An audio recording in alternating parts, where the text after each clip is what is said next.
Hello, everybody. Hope you are doing very well today. I have the Four of Cups as the obstacle, and the Judgment card as the opportunity for today. So let's jump into it. The Four. What does it mean? So many things. As do all the cards. The interpretation that I'm going with today, uh, like most of my interpretations, largely based on the numerological interpretations, particularly as they relate to the Marseille deck. So, this exciting symmetrical card. But, um, but yeah, I see this card as being related to the kind of relationships that we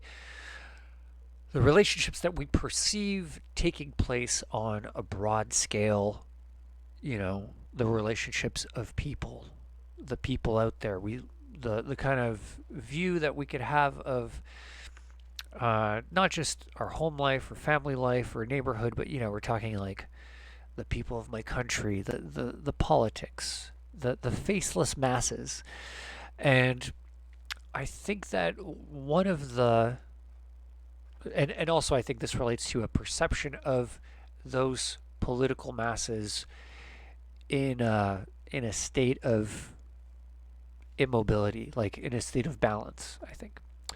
And so I think that one of the negative reactions to this kind of perception is the role of the role of our society or our government or our culture, maybe more accurately, the role that our culture plays in designating to us, you know, telling us who we are, how we feel about issues, what are what are the responsibilities that we have, and not so much on an intellectual level. I think that's, swords, something like a four of swords would would accompany this card very nicely in explaining the rhetoric and the narratives and all of the reasoning that happens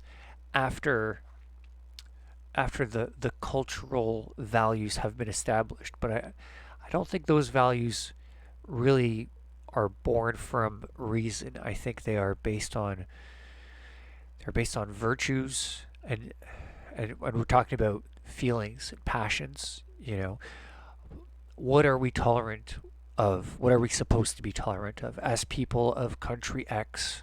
What is it that defines us? Are we warriors? Are we defenders? Are we parents? Are we the teachers of the world? Are we the police officers of the world? What what emotional state is it our duty to live by, that we will be measured by? And I think, in the short video I said, like, if you've ever had that nice day in the park ruined by, you're hanging out with your three friends, having a nice time, and then your fourth friend shows up, and they just start going off on, oh, did you guys hear about this thing? It's such an outrage. What do you mean you guys don't care? And kind of laying this responsibility at our feet, like, you should be outraged about this, or you should be upset about this, or you should be, afraid of this thing happening. But there's this kind of, I feel like this depicts the negative aspects of the kind of emotional pressures that we could often feel are being shoved our way from the collective. So when it's not that it's specifically that friend that's the problem. It's just, if it's not that person, it's another person. It's having that feeling like you live in a world where just, this is going to be a regular thing. It's not like that one friend is the anomaly here. It's like, this is the responsibility for you to have these feelings. And I think that I think that often this is met. Um, I think often the reaction to this emotionally is just to shut off. It's just to be like, you know what? I don't care. I just I just don't care anymore. And I don't care what it is about my culture or which culture that I'm supposed to adhere to these feelings or passions, and it could, it could usher in this kind of just not even cynical, because I think cynicism, there's still some feelings, just like this apathy, where you're like, I just don't care anymore. And I think that this could often be dangerous in the sense that, sure, the culture does pressure us into being being afraid or being outraged or being, uh, of these kind of negative feelings. But it also generally tends to offer us directions in which we are expected to feel inspired. It also offers paths to a meaningful existence. These are the things that matter to us. These are the things that we celebrate as people of this culture, of this political system, whatever. These are the things that, give our life meaning. These are the things, yeah, like the things that are worth celebrating. And I think often if you unplug from the culture, from the political group, because of all the negative things that it brings, also you often risk throwing away all of the larger meaningful narratives. So it could be like, well, now it's just you. And a lot of people have a hard time. Nietzsche wrote a lot about this. It could be pretty difficult for a lot of people to truly decide on their own what is and isn't meaningful, and feel like they have the authority to make that decision, to set that destination for themselves. So yeah, often the process of throwing that out, throwing out the negative, you throw away some of the positive things that came with it. And interestingly enough, the Judgment card, I think, has has a lot to do with this. Or there's certainly some similarities that I could draw. Um, with this, again, plenty of different interpretations that a person can make. Um, one of the thing that came to my mind first was, it's also the idea of judgment that people can often be resentful towards. I love it when people say, "Don't judge me," you know, but they don't actually mean it. What they mean is, I don't want to hear any negative judgment. But if anyone ever tells you, "Don't judge me," and then they ask you, "Hey, do you think this looks good?" or "What did you think about that song I wrote?" and then if you reply, "Hey, no judgment," they don't like that. They don't actually want that. They do want judgment. It's just what they want is positive judgment, and maybe they're just exhausted or fed up, or maybe they're just kind of immature and they're intolerant of any bad judgment, but they do want the good judgment.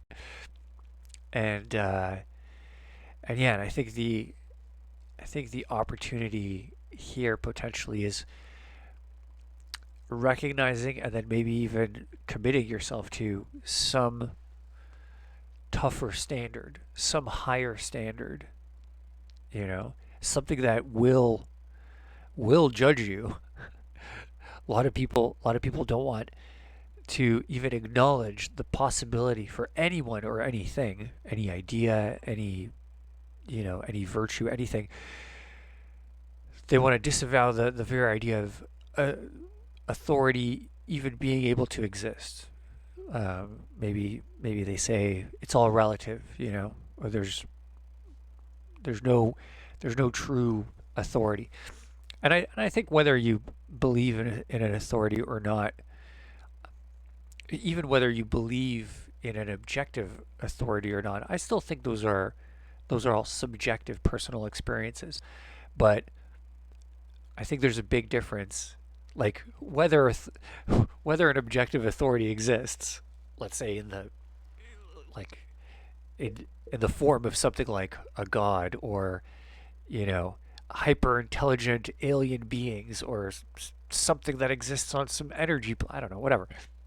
Um, yeah, regardless whether something like that exists, I feel like I could say very confidently that the kind of people who carry on their lives believing that there is an objective authority have radically different outcomes in life than the people who don't believe that there is an objective authority of some sort. You know, those people generally do believe in authority in the form of, some contemporary idea or direction they should be working towards as being the important one. Uh, let's say, one of the classics is like safety. Safety is more important than freedom. That absolute authority or whatever.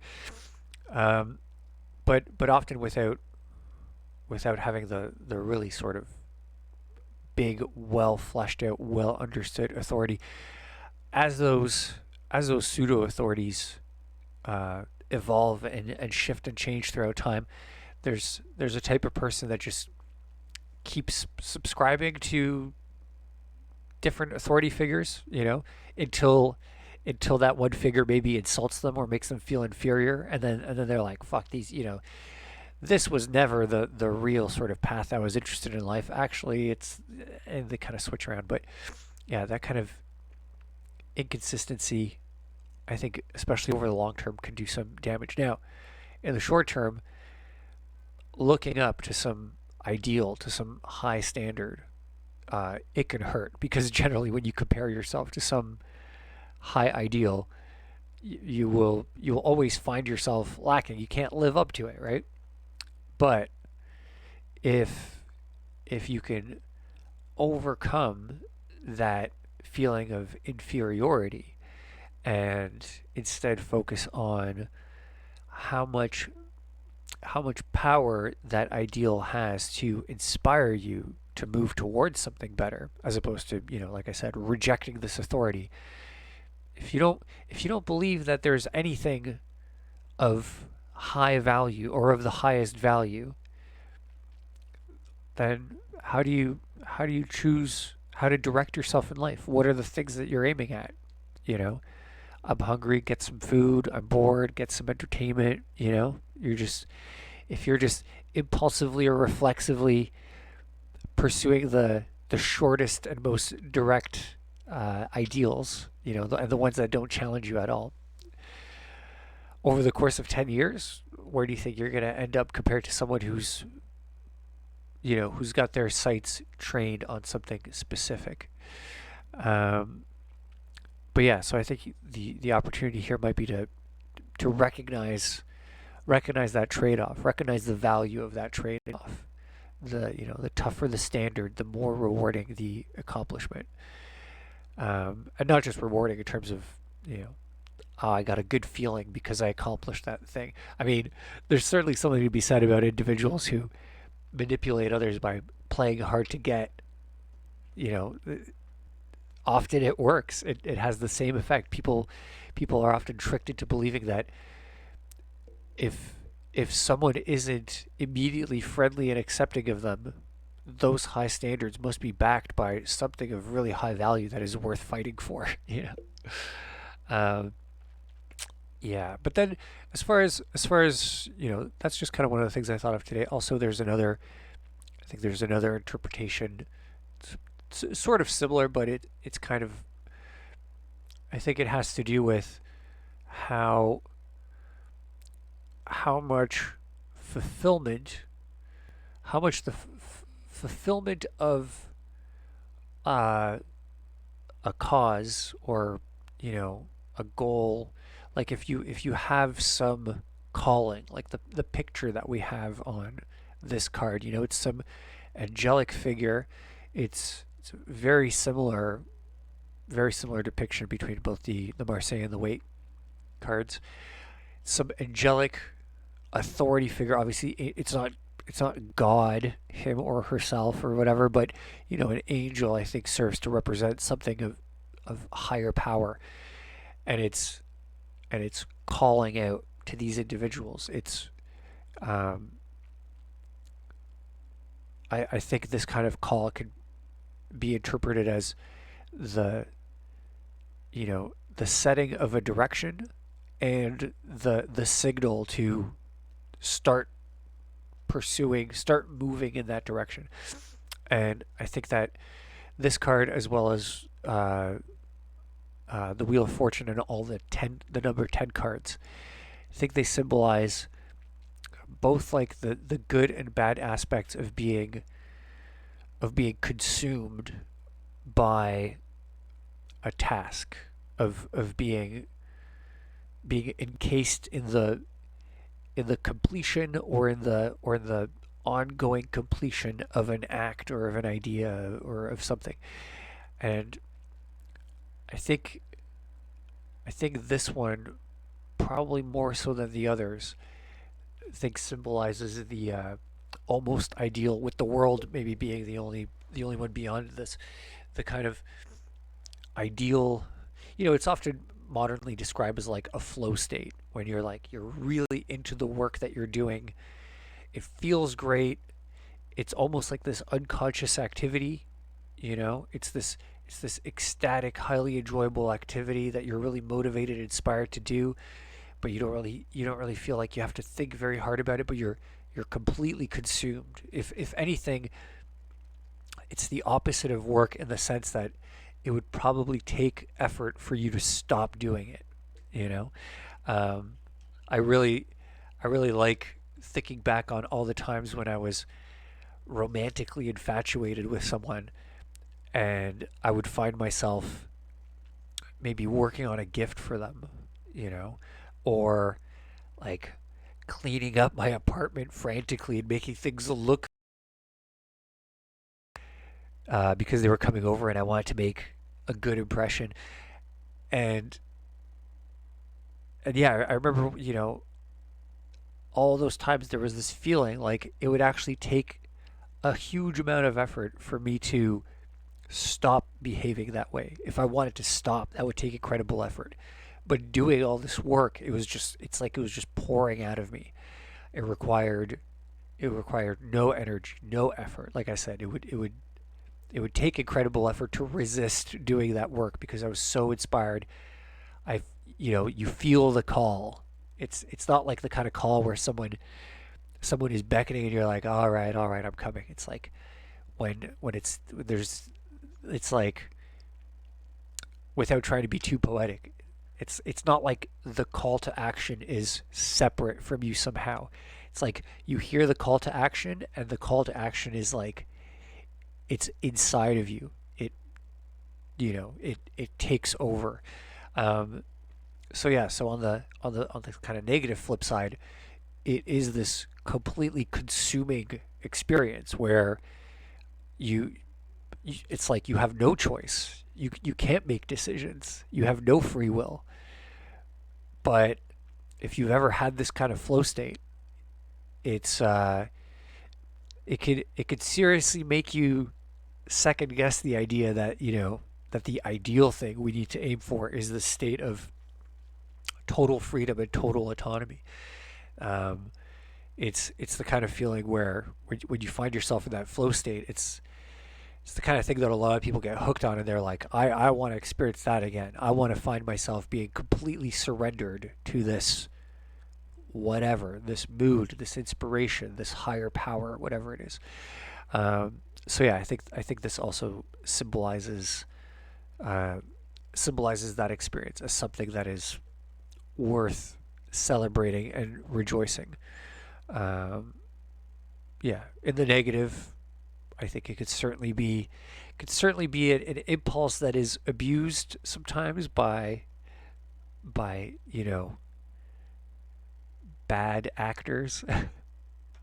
But in this case, I think this is a suggestion for an aim. I think it's an opportunity to consider or find the source of this kind of flow state, and then also, as I said before, the potential to recognize or to re-recognize, to recognize judgment as not this thing that wags its finger at you and makes you feel bad, but as something that just needs to essentially do that so that when it approves of you, that approval has any meaning or any value. Yeah, so I'm going to wrap things up there. Poof. Thanks for watching. Drop me a like if you enjoyed the video. Feel free to comment. Hashtag free reading. Oh, by the way, just wanted to give a quick apology. I've been telling everyone to comment hashtag free reading so that I could see the hashtags clearly and respond. But I also enabled a link blocker because I was getting some, hackers spamming malicious links. And what I only realized yesterday was that apparently YouTube interprets hashtag free reading or any hashtags as a link. So to everyone that commented with the hashtag free reading, all of those messages for the last week were in essentially a spam folder that I just saw yesterday. But as penance, everybody gets a free reading that commented. So sorry about that. Looking forward to doing a free reading. I already did one yesterday. It was lots of fun. But yeah, from now on, everything should work fine. So once again, I invite you to comment hashtag free reading for your chance to win a free one-on-one reading. Thanks again for watching. I'll see you tomorrow. Take care.